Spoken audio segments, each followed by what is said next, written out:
Hey guys, how's it going? Kevin Cleary here with a knife video for you. Today we are in a different location than usual, and that's because a couple of things happened to the old spot. They rerouted the trail that used to go there, and I had purposely chosen it to be well off the beaten track, but they rerouted the trail and now it goes kind of right by the little campsite that I had set up where I always used to film. Two things happened with that. One,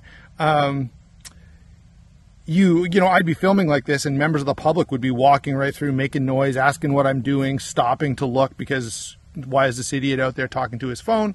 The other thing is the campsite became visible from the trail and we ended up having some visitors. So, you know, here, like many places, there's a, you know, in places where it's a little bit wild, where you can get out and be away from the eyes of the broader public, you'll get some transient people and they would come out here and, you know, set up a little camp and be, you know, participating in whatever illicit substances they happen to be into. So those two things kind of wrecked the old spot. So we're in a different spot. It's not a permanent spot. I stopped here because it was a comfortable rock to sit on and because there were a lot of fallen trees. And since I wanted to do some testing and some demonstrating, I thought this spot where there's a huge amount, I'll just pan down so you can see what I'm talking about.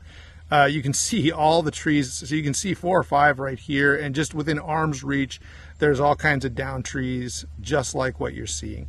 All right, so let's go ahead and take a look at the knife in question. As you can see, a couple of rust spots have formed here. Now, I just haven't taken the time to polish those off. It's not, I did polish it off once before, and nothing is too deep. And as soon as I start using this, a lot of that'll be cleared up. But this is the knife we want to talk about, and specifically we want to assess whether or not this would be your best option for sort of a one-tool type of deal. I'm going to compare this to a couple of hatchets and some different options that I've got, and we'll just see how it performs in a few different tasks. All right, the first one is going to be, you see that log laying right out there.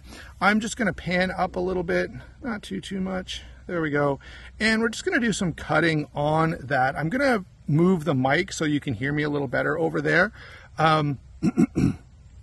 But you'll see me move over there in just a second, and then we'll do a little bit of testing and you know, cut this down, do some batoning and stuff like that. All right, guys, so we're going to do some chopping with this, and I've got another tree that's down just outside of the frame. I've got the Trakker here. I'll let you see that. Let me just give you one chop so you can see how well it bites. So if I go to an unchopped area, you can see the depth of bite I'm getting is, you know, 1/2 to 3/4 or 1/2 to 5/8 of an inch. Here is the Condor Wood Buster. I'll do the same with that. I'm going to hit a knot, but I think it'll be okay. Actually, very similar performance from the Wood Buster. Here is the well-known Becker BK9.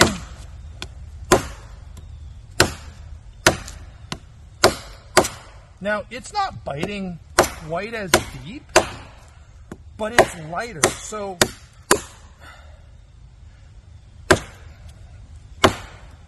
maybe it's, yeah.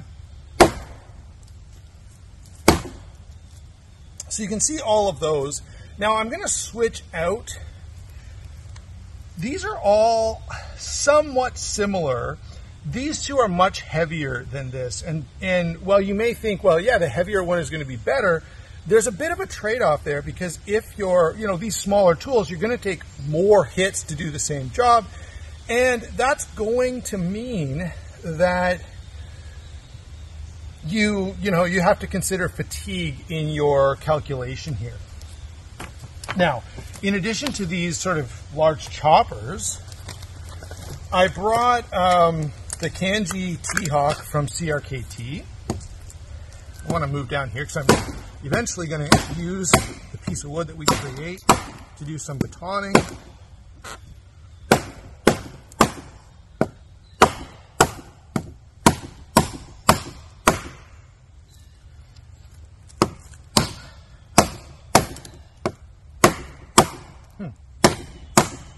you know, this is not all that much different than those chopping blades that you just saw me using a second ago.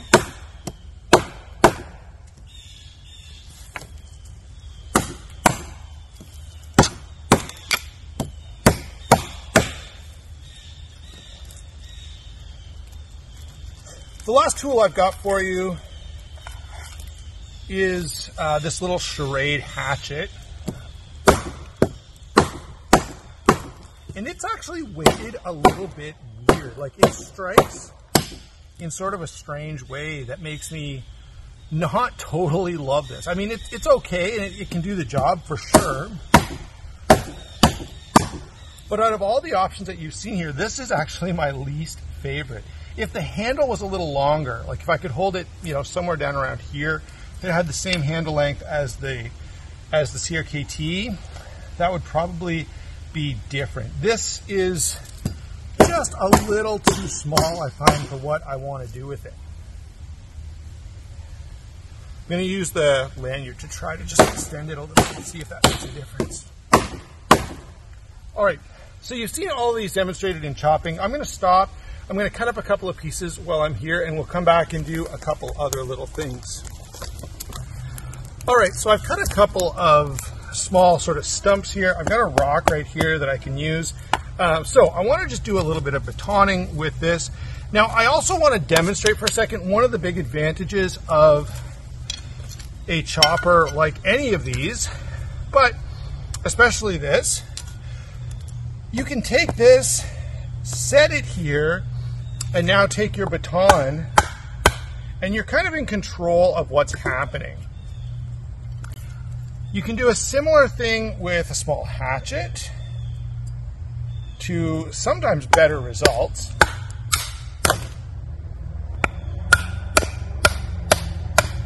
You may want to pick a stronger baton than I did. But one of the problems here is I've got the CRKT tomahawk, and I guess I can come down here and try to beat it through. Wow. But it's not nearly as efficient. I'm going to have to pause this and make a new baton. Give me a second, guys. Okay. So I went ahead and got a better baton, hopefully. And let's go ahead and demonstrate some batoning without the baton wanting to fall apart. That worked reasonably well. I will say the thickness on this makes a difference. If we switch this out for something like the BK9, not that these particular logs are a problem, but notice how I have to go a little deeper with the BK9 to get it to split, because there's just not as much thickness there. The Wood Buster, similar thing. The Wood Buster is actually thicker anyway, but nonetheless, you can sort of see how those two are going to work for batoning. I do want to do some carving stuff, so let me pause again, move over there, and we'll set up to do a little bit of more carving type tasks.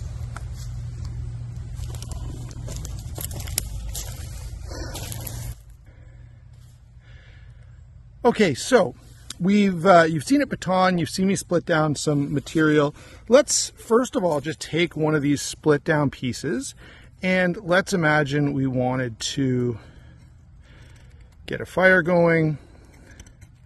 So we're going to make some feathers. I would split this down obviously a few more times if I were serious about that. But you can see it's pretty effective. Now those curlicues are fairly thick, but they could be, I can get them a little bit thinner if I focus a little more. All right, but you can see this works just fine for this kind of thing. While we're doing this, just let me compare. Set this down for a second. I'm just going to grab the Wood Buster. I'll switch over to this side. I'm going to just clean a little bit of the outside off. And so, you know, the big claim to fame of a Trakker in addition to looking really cool and starring in a movie, is that they've got this sort of best of both worlds where they can carve and chop. But I think as you're seeing here, the Woodbuster does a pretty decent job as well. Now I do have some minor issues with the handle on the Woodbuster. It's not nearly as comfortable. It's just a little bit too thick. You could rehandle it, or you could just live with it. Either one is a fine option. All right, you can see it does make slightly thicker curly cues than that, but you can get the job done. Let me grab one other option here. Switch to the third side of this. This, of course, is the Becker BK9.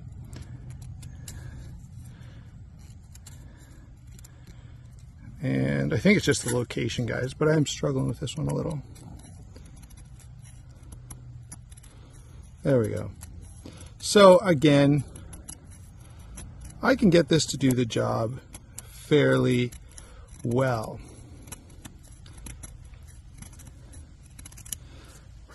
All right, so we can get the job done. Now, there's no question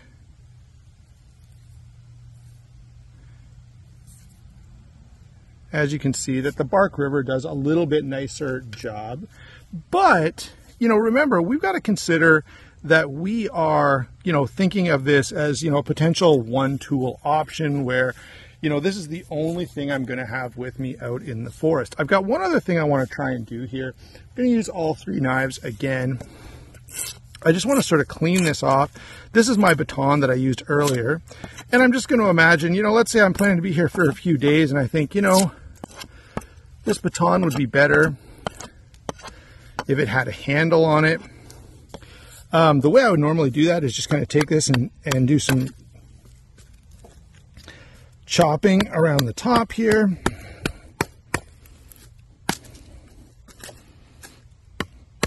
You guys seeing this? Not really.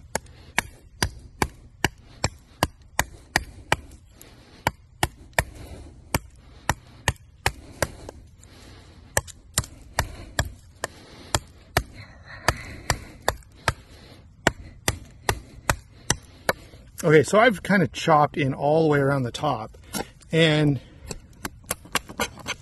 you know, then I can sort of come in here and just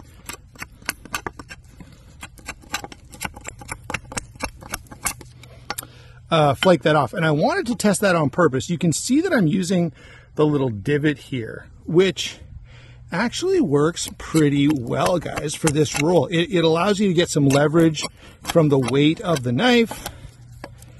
The rounded shape also helps because I'm ultimately wanting a round handle at the end of all this. So, not a bad option. Let's switch out and try the Woodbuster as well. You know, I can get the same sort of thing to happen.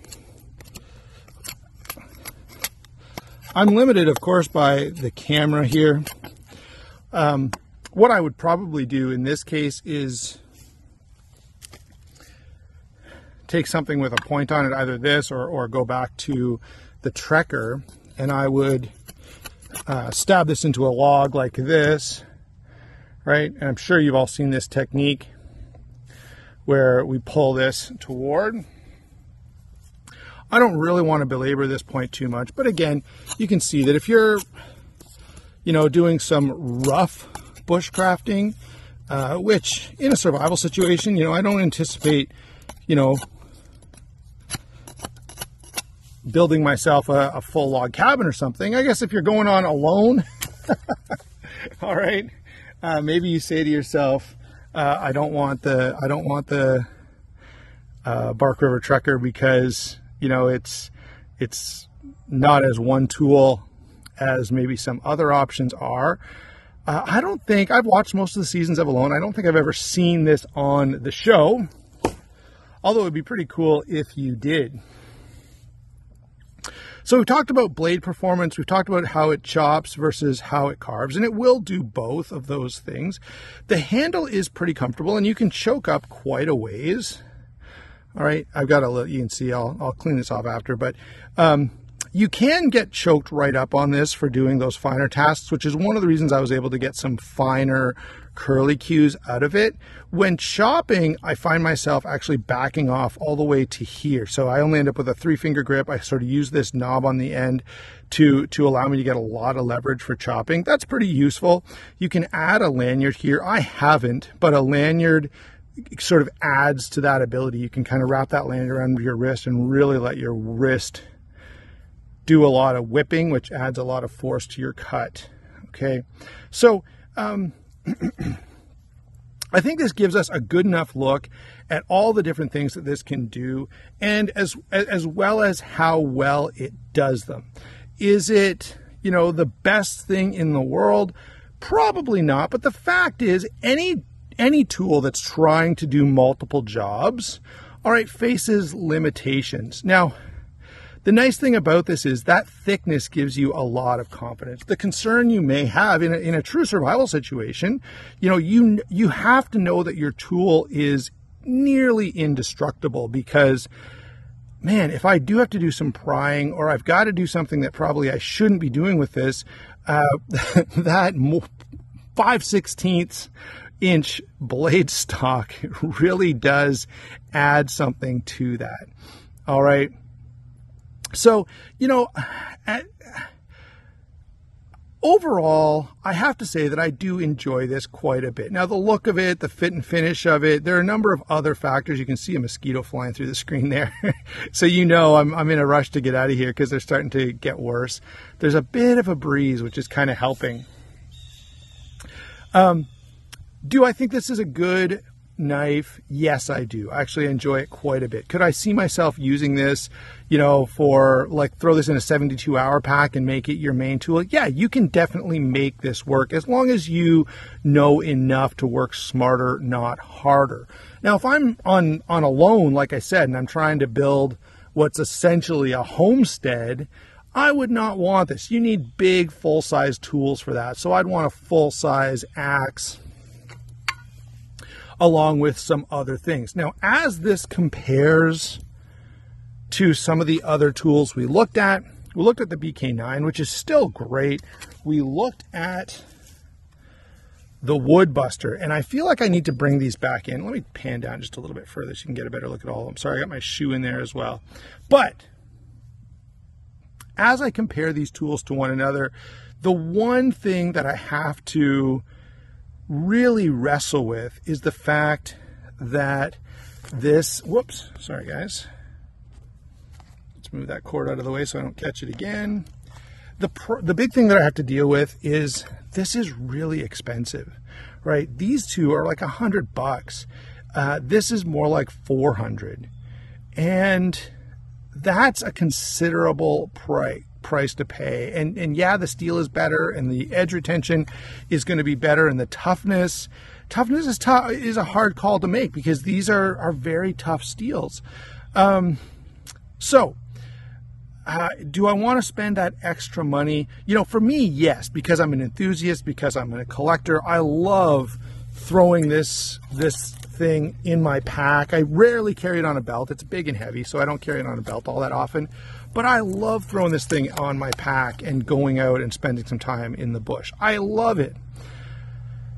Having said that, you know, if you're watching this and you're on some kind of a budget, do I feel comfortable as a reviewer telling you, yes, save up all of this money and buy this instead of one of these two options?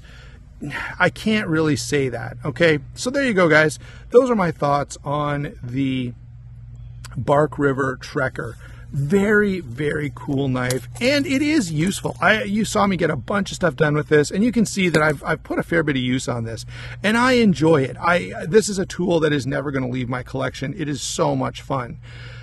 But you know, just to recommend this to you guys, I feel like there are a lot of considerations that I have to make. Now, if you look at this and you think this is the coolest thing you've ever seen, and your mouth has been watering the whole time you've been watching this video, then buy it. You won't be disappointed. However, if you are watching this because you think, you know, I want that one tool survival, you know, go to war option, and I don't want to break the bank because I'm trying to build a whole outdoor survival kit, there are other options that you can get. You know, I think the short list would be the BK9. The Woodbuster's okay, but you lose the tip. And a tip like this has some practical value in the outdoors, right? Even if it's just to be able to stab this into something and you know, use that pull technique that probably most of you are familiar with. All right. So I don't know where that, oh, look at, I picked up that knife. Come on, focus. And there's a little slug that was on the knife handle. I wondered what was slippery about it. But there you go. So we've got a little guest for the last 2 minutes of the video. Thanks a lot for watching, guys. Don't forget to like and subscribe. I got this from DLT Trading. And if you want one, I'll put a link to DLT down in the description box. I'll put a link to White Mountain Knives as well, just because I always do. But head over to DLT. If you pick one of these up, having used that link, it does help the channel out an awful lot. We'll talk to you soon.